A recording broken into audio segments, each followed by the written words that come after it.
गुरुदेव ने सत्संग में बताया कि परमात्मा सिर में दर्द नहीं रखता। परमात्मा ने एक विधान बना के छोड़ रखा है। विधान क्या बना के छोड़ रखा है?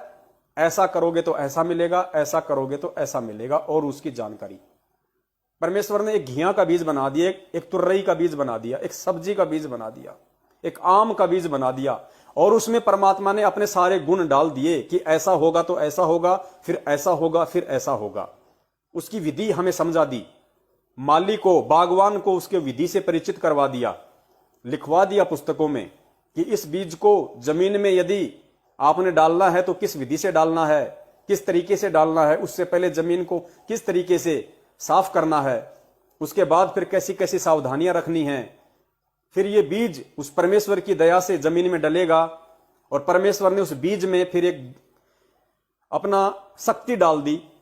उस शक्ति के अकॉर्डिंग वो बीज अपना काम करेगा। परमात्मा उस बीज के पास बैठ के उसको प्रफुल्लित नहीं करेगा, वहां परमात्मा की शक्ति काम करेगी, उनका विधान काम करेगा, उनका संविधान काम करेगा।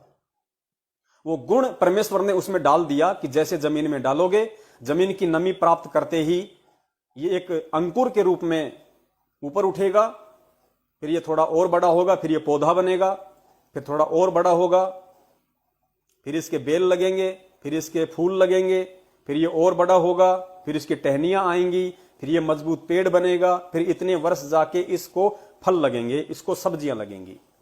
तो परमेश्वर ने वो सारे गुण उसमें डाल दिए, वो विधान उसमें डाल दिए, और लिख के पुस्तकों में परमेश्वर ने वो छोड़ दिए। और जिस व्यक्ति को बागवानी करनी है, जिसको खेती करनी है, उसके दो ही तरीके हैं। या तो वो अपने पूर्वजों से जैसा वो करते आ रहे हैं सही तरीके से, उस आधार से आगे चल के खेती करे, बागवानी करे, या फिर उसको नए तरीके से किसी एग्रीकल्चर यूनिवर्सिटी में जाके या कॉलेज में जाके उसको पढ़ना पड़ेगा कि किस तरीके से किस फसल को बीजा जाता है, कैसे वो तैयार होती है, क्या क्या सावधानियां रखी जाती है। तो परमेश्वर ने ये भक्ति रूपी जो बीज है, जो नाम है, ये आप और हमारे अंतःकरण में डाल दिया। ये मंत्र दीक्षा देके ये बीज हमारे अंतःकरण में डाल दिया, और उसके बाद परमेश्वर ने हमारे को लिखित रूप में इन पुस्तकों में, इन सत्संगों में, इन डीवीडियो में, इन सीडियो में परमेश्वर ने वो पूरा विधान बता दिया, पूरा संविधान बता दिया, पूरी हमारे को जानकारी दे दी कि तुम इस नाम रूपी बीज की किस तरीके से देखभाल करोगे, किस तरीके से तुम ये नियम निभाओगे, ये परहेज करोगे, किस तरीके से तुम क्या क्या सावधानियां रखोगे, तब ये नाम रूपी पौधा प्रफुल्लित होगा, इसके फल लगेंगे। तो कितने भगत भाई बहन वर्तमान में संगत में हैं जो परमेश्वर के उस लिखित संविधान के आधार से अपनी क्रिया कर रहे हैं और इस भक्ति रूपी बीज को पेड़ बनाने के लिए आगे बढ़ रहे हैं, और कितने प्रतिशत वो भगत भाई बहन हैं जो भक्ति रूपी पौधा तो डलवा लिए हैं, लेकिन उसके बाद में उसको बड़ा करने की जो क्रिया है वो गुरुदेव के लिखित संविधान पुस्तकों और सत्संगों के आधार से नहीं, बल्कि गुरुदेव के परिवार के आधार से। गुरुदेव ने कहा कि बच्चों, जब पौधा जमीन से बाहर निकल आए तो उसमें मीठा जल डालना है, और गुरुदेव का परिवार कह रहा है कि जैसे पौधा जमीन से बाहर आए उसमें मिट्टी का तेल डालना है। तो सत्सेवकों को छोड़ के 70% लोग उस पौधे में मिट्टी का तेल डाल रहे हैं। अब मिट्टी का तेल डालोगे तो वो जलेगा या बढ़ेगा, ये सर्वविदित है। गुरुदेव ने बताया कि बेटा, गुरु बिन माला फेरते, गुरु बिन देते दान, गुरु बिन दोनों निष्फल है, चाहे पूछो वेद पुराण। तो आज संगत किन लोगों के कहने से और किन लोगों को दान कर रही है? क्या वो परमात्मा का लिखित विधान नहीं तोड़ रही? क्या वो परमात्मा के सत्संग रूपी वचनों के विरुद्ध नहीं चल रही? तो उनको लाभ कहां से होगा? परमेश्वर कहते हैं, पिंड प्राण जिन दीने दाना, गरीब दास जाकू कुर्बाना। कबीर परमेश्वर ने, उस परमपिता परमात्मा ने हमारे को पिंड रूपी ये शरीर हमारे को दान दिया है, भक्ति के लिए, अच्छे कर्म करने के लिए। और तुम क्या कर रहे हो? इस पिंड को दान कर रहे हो। इस पिंड को जो परमेश्वर का है, जिसके ऊपर परमेश्वर का हुक्म है, परमेश्वर का आदेश है, परमेश्वर का अधिकार है, इस पिंड को तुम काल एजेंटों के कहने से हॉस्पिटलों में जा जाके और तुम फॉर्म लिख के दान कर रहे हो। जिस दिन तुमने इस पिंड को दान कर दिया उस फॉर्म में, उसी दिन ये पिंड काल भगवान का हो चुका। अब वो जब चाहे तुम्हारे प्राण निकाल देगा, क्योंकि तुमने लिखित रूप में उस पिंड को, इस शरीर को उस हॉस्पिटल के निमित्त दान कर दिया। वो जब चाहे तुम्हारे प्राण निकाल देगा, क्योंकि अब तुम काल की फरद में जा चुके हो। जो चीज, ये अनमोल शरीर भक्ति करने के लिए तुम्हें परमेश्वर ने दिया था, तुम वो काल को दान कर चुके हो, जबकि तुम इसको दान करने के अधिकारी भी नहीं हो, क्योंकि ये शरीर तो तुम्हें परमात्मा ने दान में दिया है। संध्या आरती में रोज पढ़ते हो कि पिंड प्राण जिन दीने दाना और गरीब दास जाकू कुर्बाना। उस परमात्मा पे मैं कुर्बान हो जाऊं जिसने मुझे भक्ति करने के लिए ये पिंड दान में दिया, ये मानव शरीर मुझे दिया, और उसको तुम फॉर्म लिख लिख के हॉस्पिटलों को दान कर रहे हो। तुम काय के भगत हो? कल को तुम मर जाओगे, तुम्हारी वो किडनी, तुम्हारा लीवर, तुम्हारे फेफड़े, तुम्हारी आंखें उन व्यक्तियों को चढ़ाई जाएगी। दो व्यक्ति तुम्हारी किडनी का 1 करोड़ रुपया हॉस्पिटल में देगा। तुम मर गए, तुम्हारा शरीर हॉस्पिटल में गया, डॉक्टर ने तुम्हारे पार्ट्स निकाल लिए। अमिताभ बच्चन की किडनी फेल हो गई, सलमान खान की आंख फूट गई, धर्मेंद्र का लीवर फेल हो गया, क्योंकि शराबी आदमी है, सारे कबाबी आदमी है, सारी जीवन इन्होंने उल्टे कर्म किए हैं, तो किडनियां तो फेल होंगी होंगी इनकी। फिर क्या होगा? ये सीधे भगते हैं हॉस्पिटल में। हॉस्पिटल में क्यों? क्योंकि इनका कुछ बचाव हो जाए। हॉस्पिटल में जाके क्या करेंगे? क्योंकि इनको तो शराब पीनी, शराब इनसे छूटनी नहीं है। तो अमिताभ बच्चन जाएगा हॉस्पिटल में, डॉक्टर बोलेगा साहब किडनी फेल हो गई, तो क्या करूं साहब? किडनी लगानी पड़ेगी। तो लगाओ ना साहब 1 करोड़ रुपए। अरे 2 करोड़ लेना ना, तुम लगाओ ना किडनी। अब वो किडनी किसकी? क्या तुम्हें पता है कि तुम्हारी किडनी तुम्हारे गांव के हॉस्पिटल में रहेगी? तुम्हारी किडनी देश विदेश में घूमेगी, मोटे मोटे पैसों में घूमेगी। तुम्हारी किडनी का व्यापार होगा, बिजनेस होगा। अब तुम्हारी किडनी अमिताभ बच्चन को चढ़ाई जाएगी, धर्मेंद्र को चढ़ाई जाएगी, सलमान खान को चढ़ाई जाएगी, अनिल अंबानी को भी चढ़ाई जा सकती है, और किसी बहुत बड़े व्यापारी और बिजनेसमैन को चढ़ाई जा सकती है, जो पैसा देख तमाशा देख, नाच मेरी बुलबुल तुझे पैसा मिलेगा। क्योंकि दुनिया में सब काम पैसे से होते हैं। अब एक भगत की किडनी उस शराबी और कबाबी व्यक्ति को चढ़ा दी गई, उसके बाद वो क्या करेगा? जम के शराब पिएगा कि किडनी नहीं चढ़ा ली, कोई टेंशन नहीं। अब वो किडनी अगर 50 साल में खराब हुई है तो 10 साल तो ये भी चलेगी। अब तुम्हारी किडनी, तुम्हारा वो दान उस आदमी को कुकर्म करने के लिए प्रेरित कर रहा है। तुम्हारे किए हुए उस किडनी के दान से वो व्यक्ति शराब पी रहा है, वो व्यक्ति मांस खाएगा क्योंकि वो जिंदा है, वरना वो मर जाता, लेकिन तुम्हारी किडनी ने उसको जीवित कर दिया। अब वो और ज्यादा कुकर्म करेगा कि कोई बात नहीं, अगर ये भी खराब हो गई तो और चढ़ा लूंगा, आंख खराब हो गई तो दूसरी आंख ले लूंगा, क्योंकि लोगों ने दान कर रखी है। पुण्यात्माओं, तुम कहां जी रहे हो? काल भगवान की यही तो सूक्ष्म चाल है वर्तमान में। वो इसी तरीके से तो भगत समाज को ठगेगा, और ठग लिया। ये आमने सामने की लड़ाई नहीं लड़ता। गुरुदेव ने सत्संग क्यों किए? पुस्तकों में दिन रात 12-12, 2-2 बजे तक आंख फाड़ के क्यों पढ़ाया? इसीलिए कि सत्संग सुनना एक अलग चीज है, और सत्संग का निष्कर्ष निकालना असली तत्व ज्ञान है। तो ये निष्कर्ष संगत ने नहीं निकाला, और जो इस निष्कर्ष को निकालने में सतगुरु के आशीर्वाद से समर्थ हैं, उनको तुमने गुरुद्रोही कह के अपने से दूर कर रखा है। तो बताइए फिर तुम काल भगवान के सूक्ष्म चाल से कैसे बचोगे? क्योंकि हर तरफ तुम्हारे काल ही काल है। तो किस प्रकार तुम्हें ठग रहा है ये काल भगवान, और तुम कैसे उस परमेश्वर की मर्यादित भक्ति को कर सकते हो? और जो कुकर्म तुम लोगों ने किए हैं, जो कर दिए, अब उनका परिणाम कितना भयंकर होगा आगे युग परिवर्तन में। खुद उस परमात्मा के बच्चे भी उसकी आंखों के सामने तड़प तड़प के मरेंगे। अभी 4-5 दिन पहले की बात है, द्वारका सेक्टर 1 जो पालम नामदान केंद्र है दिल्ली में, वहां पे एक सेवादार गोपाल दास, जिसने कुछ ही दिन पहले कोरोना वैक्सीन का टीका लगवाया, अकाल मृत्यु हो गई। युवा जवान था। क्या है? गुरु के वचन के खिलाफ चलने की सजा। दुनिया मरे ना मरे हमें कोई मतलब नहीं, लेकिन तुम्हें काल ने मार दिया, क्योंकि तुमने उस जीव हत्या के पाप को एक इंजेक्शन के माध्यम से अपने शरीर में प्रवेश कर लिया। यही तो काल की सूक्ष्म चाल है। इसी तरीके से वो ठगेगा, ठग रहा है। काल को अच्छे से पता है कि सतगुरु ने आके इनको जो ज्ञान दे दिया, जो तत्व ज्ञान समझा दिया, अच्छे बुरे कर्मों की परिभाषा समझा दी, उनके क्या परिणाम होंगे वो समझा दिया। अब ये जीव मांस नहीं खाएंगे, अब ये भगत आत्माएं जीव हत्या का पाप अपने सिर पे नहीं लेंगी। तो तो काल क्या करेगा? काल का तो काम है तुम्हारे को पापग्रस्त करना, तुम्हारे को अपराधी बनाना। तो उसने दूसरा तरीका अपनाया, सूक्ष्म तरीका, सूक्ष्म चाल। उसने कोरोना महामारी फैला के फिर वैक्सीन, और वैक्सीन में क्या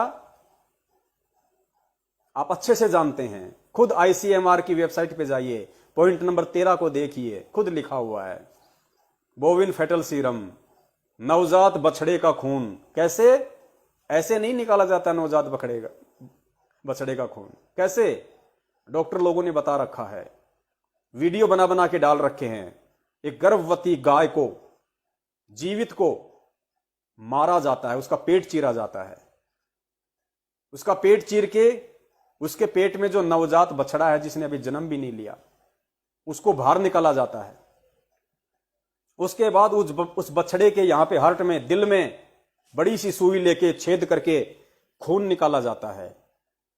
उसके बाद उस खून से इस वैक्सीन में डालने के लिए वो मटेरियल डाला जाता है।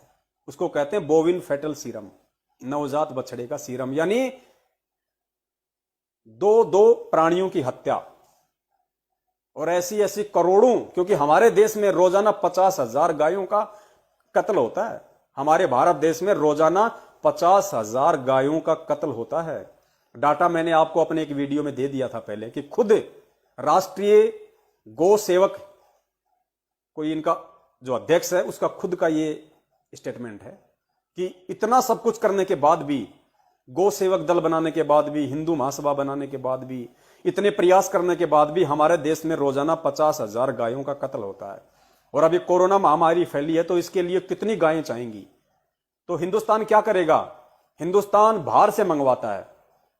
ये सीरम जो है, बोविन फेटल सीरम, ये हिंदुस्तान बाहर से आयात करेगा, एक्सपोर्ट करेगा, वो इंपोर्ट करेगा बाहर से, डेनमार्क से, अमेरिका से। वहां पे बहुत गायें हैं, जर्सी गायें।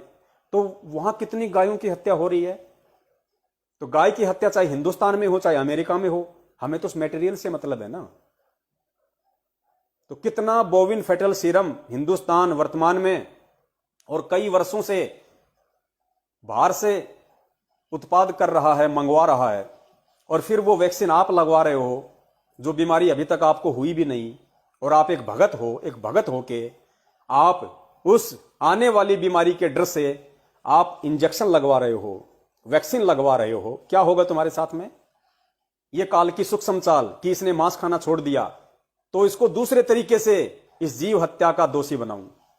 तो वैक्सीन के माध्यम से आपको उस पाप कर्म का दोषी काल ने बना दिया। कितना संदेशा दिलाया परमपिता परमेश्वर ने, वीडियो बनवाए, रिस्क ले लेके। हम जेल भी जा सकते हैं, आज भी जा सकते हैं, कोई बड़ी बात नहीं है, क्योंकि हम सरकार की जो नीतियां हैं, जो अध्यात्म के खिलाफ हैं, उनके विरुद्ध हम बोल रहे हैं। लेकिन आप तक परमात्मा ने सत्सेवकों को निमित्त बना के ये रिस्क लेते हुए वीडियो बनवाए, सावधानी बरतने के लिए कहा, लेकिन उसके बाद भी परमेश्वर के वचन को फॉलो नहीं किया। और उन काल एजेंटों ने एक पीला पर्चा निकाल दिया कि गुरुजी का आदेश है, सरकार कुछ भी गलत नहीं करती है, आप वैक्सीन लगवा सकते हैं। यह परीक्षा है, यह परीक्षा है। हो सकता है वो आदेश हो, मैं ये नहीं कहता कि वो आदेश नहीं हो सकता। हो सकता है मैनेजमेंट ने ऐसे कोई प्रार्थना जेल में की हो और गुरुजी का आदेश आ गया हो कि ठीक है भाई लगवा लो, कोई दिक्कत नहीं। लेकिन ये परीक्षा है। जो गुरु आपको पशुओं की चमड़ी से बने बेल्ट, जूते, पर्स आदि, कोट, स्वेटर ये पहनने के लिए तक मना करता है कि भाई साहब हमने चमड़े के जूते, बेल्ट कुछ भी प्रयोग नहीं करना, क्योंकि ये पशुओं की निर्मम हत्या करके फिर बनाए जाते हैं आप और हमारे लिए। जब तक हम इनको पहनना नहीं छोड़ेंगे, लोग पशु हत्या करना नहीं छोड़ेंगे, तो हम पशु हत्या के दोषी भगत होकर ना बने। इसलिए ना तो खुद उस परमात्मा ने कभी पहना, और हमेशा से वो अपने बच्चों को भी मना करते हैं। तो मात्र चमड़े के जूते, बेल्ट, पर्स, स्वेटर, टोपी ये पहनने के लिए, यानी चमड़े से बना कोई भी उत्पाद प्रयोग करने के लिए परमात्मा अपने बच्चे को मना कर रहा है, तो क्या वो परमात्मा डायरेक्ट उस पशु हत्या के कारण जो वैक्सीन बनती है, क्या उसको लगाने का आदेश देगा? ये बुद्धि कहां गई भक्तों की? लेकिन आपने उसको सत्य मान लिया, क्योंकि काल आप काल प्रेरित, उधर से काल प्रेरित लोग आदेश लेके आ रहे हैं या मनमुखी रूप से दे रहे, और ये परमात्मा की तरफ से परीक्षा।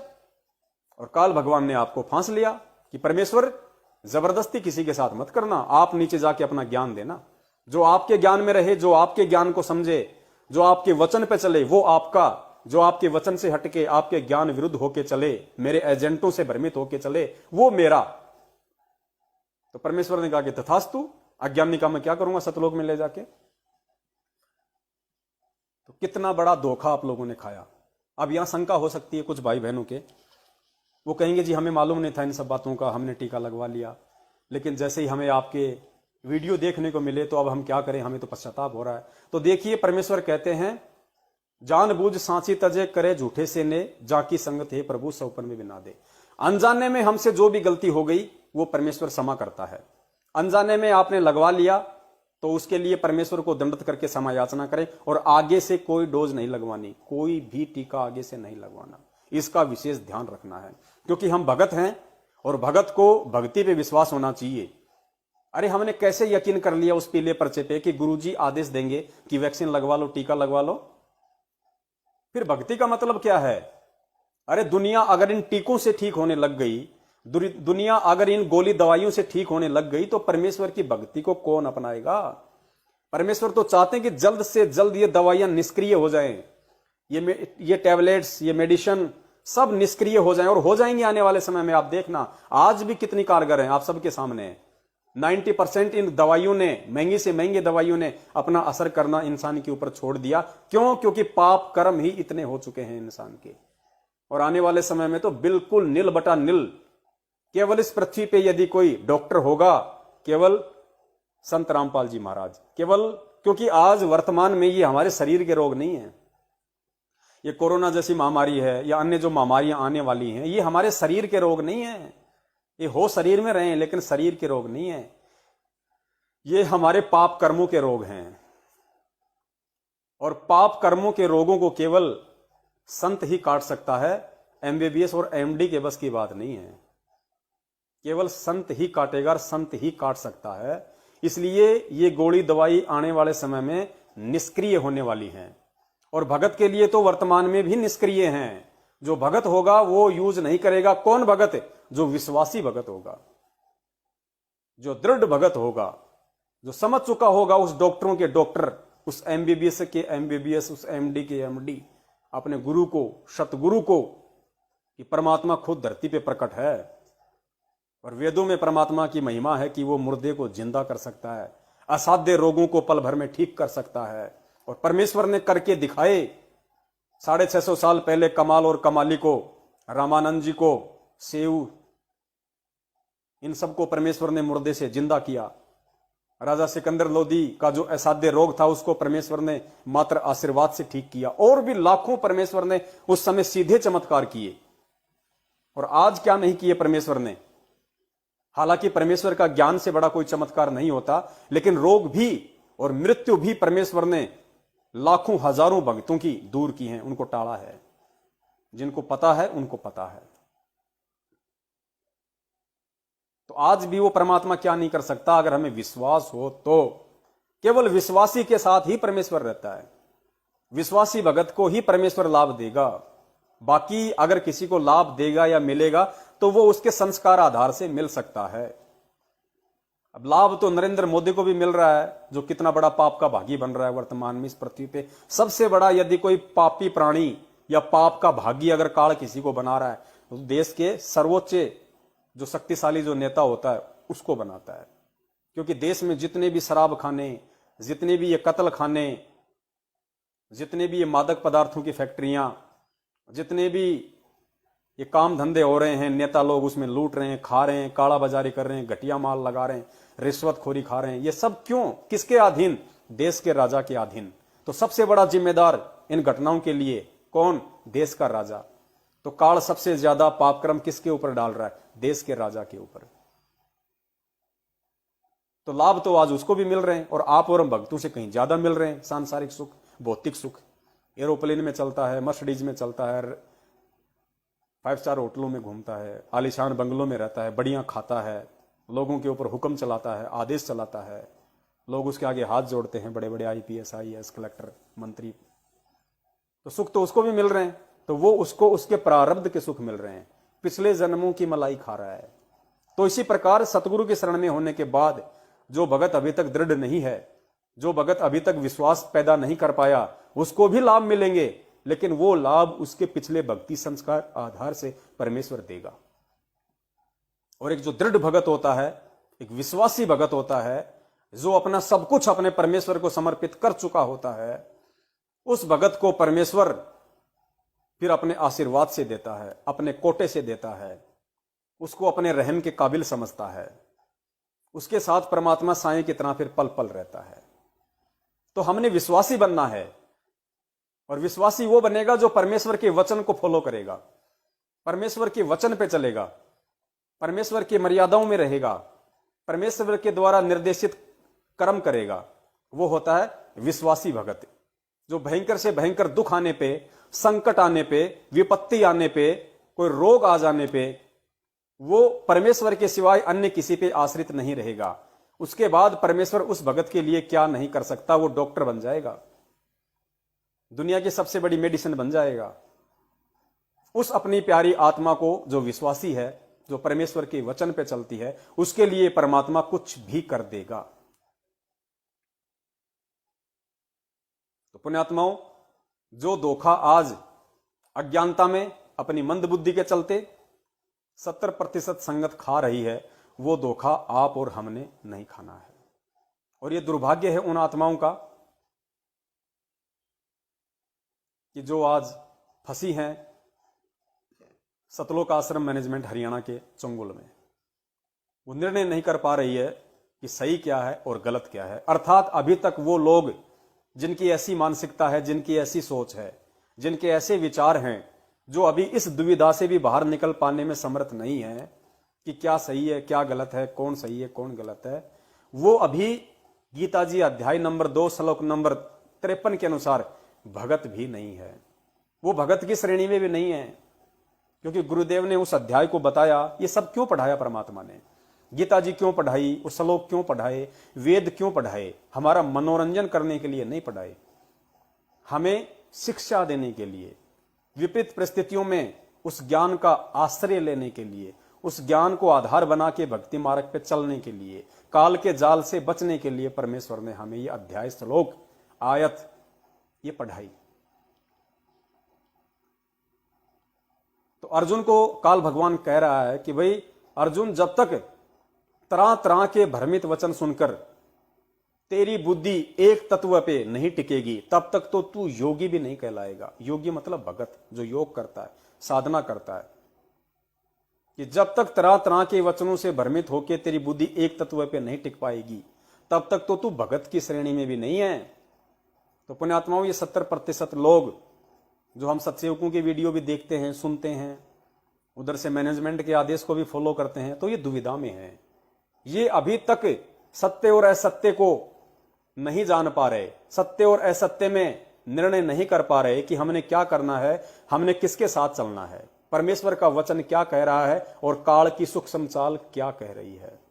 तो अभी तक ये 70% लोग भगत की श्रेणी में भी नहीं है। और जो अभी तक भगत की श्रेणी में नहीं है, वो परमेश्वर की वाणी के अनुसार कि कहे कबीर सोए जन मेरा, जो नीर खीर का करे निबेरा, कि मेरा असली भगत तो वो है जो नीर खीर का निबेरा करने में समर्थ हो जाएगा, मेरे तत्व ज्ञान आधार से, मेरे सत्संगों के आधार से। और जो अभी तक इतने वर्षों के उपरांत भी, क्योंकि ये कम समय नहीं है, सन 1994 से 1914 तक 25 वर्ष एक आदमी युवा हो जाता है। इतने वर्षों से परमेश्वर ने जो सत्संग किए हैं, जो ज्ञान दिया है, उस ज्ञान को 2 या 3 साल मैक्सिमम होती है समझना। आसानी से आदमी समझ सकता है, 3 साल में तो दृढ़ बन सकता है अगर चाहे तो, मकसद अगर भक्ति करने का हो तो। और लोग तो 20-20 साल से लग रहे हैं, फिर भी मैनेजमेंट के पीछे चल रहे हैं। इसका मतलब वो अभी भगत की श्रेणी में नहीं है, वो अभी गीता जी अध्याय नंबर 2 श्लोक नंबर 53 की श्रेणी में है। वो अध पके भगत हैं, अध कचरा ज्ञान है। तो उनके साथ में आने वाले समय में ये घटनाएं घटित होंगी। युग परिवर्तन, महाविनाश के दौर में उनके साथ में इस तरह की घटनाएं घटित होंगी, अकाल मृत्यु जैसी। क्योंकि परमेश्वर का विधान है, वो सर में दर्द नहीं रखता। इस बात को नोट करके रखना। उसने अपना वचन आपको दे दिया, उस वचन पे आपको चलना है। परमेश्वर ने, आप भूखे हैं, आपको रोटी का टुकड़ा दे दिया, आप अगर रोटी को छोड़ के अगर मिट्टी खाओगे तो बीमार हो जाओगे, नहीं खाओगे तो भूखे मरोगे। और जो रोटी खाएगा वही बचेगा भूख से और भूखमरी से। तो वर्तमान में आप परमेश्वर के वचनों को नहीं खा रहे, आप परमेश्वर के वचनों को नहीं पी रहे, आप परमेश्वर के वचनों पे नहीं चल रहे। अगर नहीं चलोगे तो आप भगत की श्रेणी में नहीं हो। अगर वचनों को छोड़ के यदि आप किसी गंदगी को खाओगे, किसी के कुवचनों पे चलोगे, किसी के कुमार्ग पे चलोगे, जैसा कि आपको सतलोक आश्रम मैनेजमेंट हरियाणा चला रहा है, तो भी आप भक्ति मार्ग पे एक भगत की भूमिका में नहीं कहलाओगे। और आने वाले समय में आपके साथ जो घटनाएं घटेंगी, ठीक है, अगर आपका कोई अच्छा प्रारब्ध कर्म है तो परमेश्वर आपको बचा लेंगे, आपकी रक्षा कर देंगे। जिस प्रकार मालिक की शरण में ना होते हुए भी मीराबाई की परमेश्वर ने जहर से रक्षा की, परमेश्वर की शरण में ना होते हुए भी भगत प्रहलाद की त्रेता युग में परमेश्वर ने आग से रक्षा की, उसके पिता हिरण्यकश्यप से रक्षा की। महाभारत के युद्ध में एक पक्षी के बच्चों की परमेश्वर ने रक्षा की, अंडों की, टटेरी पक्षी के। वो तो मानव शरीर में भी नहीं थी शरण, तो बहुत दूर की बात है। तो इसी प्रकार यदि आपका भी कोई पिछले जन्म का यदि कोई भक्ति संस्कार शेष होगा, आपकी कोई बैटरी अगर थोड़ी बहुत चार्ज है, तो परमात्मा आपको मौत के मुख से भी निकाल लेगा। जिस प्रकार परमेश्वर ने द्रौपदी का चीर हरण बचाया, उसकी बेइज्जती होने से उसको बचाया, इसी प्रकार परमेश्वर आपको भी बचा लेंगे। लेकिन जिनके नहीं हैं, और ज्यादातर के नहीं हैं, क्योंकि ये कलयुग है, बिचली पीढ़ी है, पाप कर्मों का दौर है, पुण्य हम खा चुके, और पुण्य नए तरीके से कब बनेंगे, जब हम सतगुरु की मर्यादा में रह के वचन पे चल के भक्ति करेंगे। तो वो आज कोई कर नहीं रहा, खाली फॉर्मेलिटी के लिए भक्ति मार्ग पे टिके हुए हैं, वो समझाए तो समझने को तैयार नहीं है। तो ऐसी आत्माओं की आगे चल के परमेश्वर सुरक्षा नहीं करने वाला, इस बात को नोट कर लेना। और एग्जाम्पल आए दिन आप देख रहे हो संगत में, इस हार की तारीखों पे जाते जाते कई सैकड़ों लोग अकाल मौत मर चुके हैं। बस की बस पलटियां खा रही हैं महाराष्ट्र से आते हुए, राजस्थान के नागौर में 13 भगत अकाल मौत मर रहे हैं, 4 की तो गर्दन धड़ से अलग। ये क्या है? अरे परमेश्वर की भक्ति करने वालों के साथ में ऐसी दर्दनाक हादसा होता है क्या? नहीं। तो क्यों हुआ? क्योंकि वो परमेश्वर के वचन पे नहीं, वो मैनेजमेंट जो काल प्रेरित है उनके वचन पे चले, उनके कहने के अनुसार वो हिसार की तारीखों पे गए। जबकि परमेश्वर ने कहा था कि मैंने मेरा ये मार्ग तुम्हें बता दिया, ये मंत्र आरती सुमरण तुम्हें दे दिए, सत्संग तुम्हें दे दिए, और शब्द रूप में बच्चों में सदा तुम्हारे साथ में रहूंगा। उसके बाद में हिसार क्या बेर खाने जा रहे हो? क्यों धक्के खाने गए? क्यों जा रहे थे हिसार में 2-2 बस भर के? बस पलटी, 13 मरे। वरना परमेश्वर के लिए जाने वाला, परमेश्वर के दर्शनों के लिए जाने वाला, क्या परमेश्वर अंतर्यामी नहीं है? क्या परमेश्वर अनजान है? क्या परमेश्वर समर्थ नहीं है? सब कुछ होते हुए परमेश्वर अपने विधान पे अटल है, काल भगवान के साथ वचनबद्ध है कि परमेश्वर जो आपके वचन पे चले उसकी सुरक्षा होगी। जो मेरे जाल में रहे, मेरे एजेंटों के हिसाब से चले, मेरे एजेंटों को आपका आदेश मान के चले, वो परमेश्वर मेरे जाल में, उसके साथ में जैसा नंगा नाच नाचूं वो मेरा काम। परमेश्वर ने कहा तथास्तु, ऐसा ही होगा, और ऐसा ही हुआ।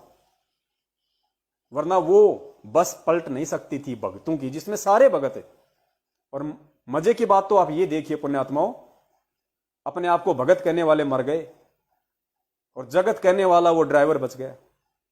तो ड्राइवर के पास में भक्ति ज्यादा थी या उन भक्तों के पास में भक्ति ज्यादा थी? आप विचार कर लें इस बात को। तो आने वाले समय में आप कैसे बचेंगे? नहीं बच सकते। जिस प्रकार वो दिल्ली नामदान केंद्र पालम का, द्वारका सेक्टर 1 का सेवादार मर गया, युवा हट्टा कट्टा व्यक्ति अचानक से मर गया, क्योंकि उसने परमेश्वर के ज्ञान विरुद्ध वो जीव हत्या का पाप इंजेक्शन के माध्यम से अपने शरीर में ठोंस लिया।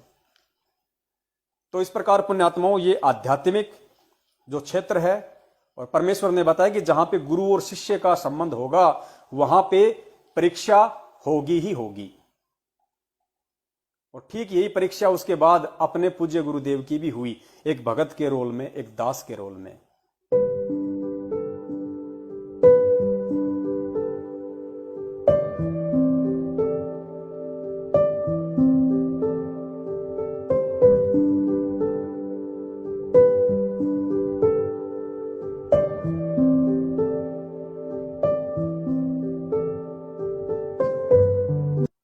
गुरुदेव ने सत्संग में बताया कि परमात्मा सिर में दर्द नहीं रखता। परमात्मा ने एक विधान बना के छोड़ रखा है।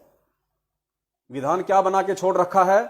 ऐसा करोगे तो ऐसा मिलेगा, ऐसा करोगे तो ऐसा मिलेगा, और उसकी जानकारी परमेश्वर ने एक घिया का बीज बना दिया, एक तुर्रई का बीज बना दिया, एक सब्जी का बीज बना दिया, एक आम का बीज बना दिया, और उसमें परमात्मा ने अपने सारे गुण डाल दिए कि ऐसा होगा तो ऐसा होगा, फिर ऐसा होगा, फिर ऐसा होगा। उसकी विधि हमें समझा दी।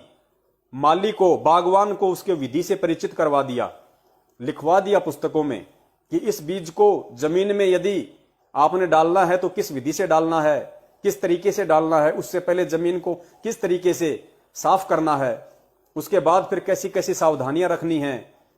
फिर ये बीज उस परमेश्वर की दया से जमीन में डलेगा, और परमेश्वर ने उस बीज में फिर एक अपना शक्ति डाल दी।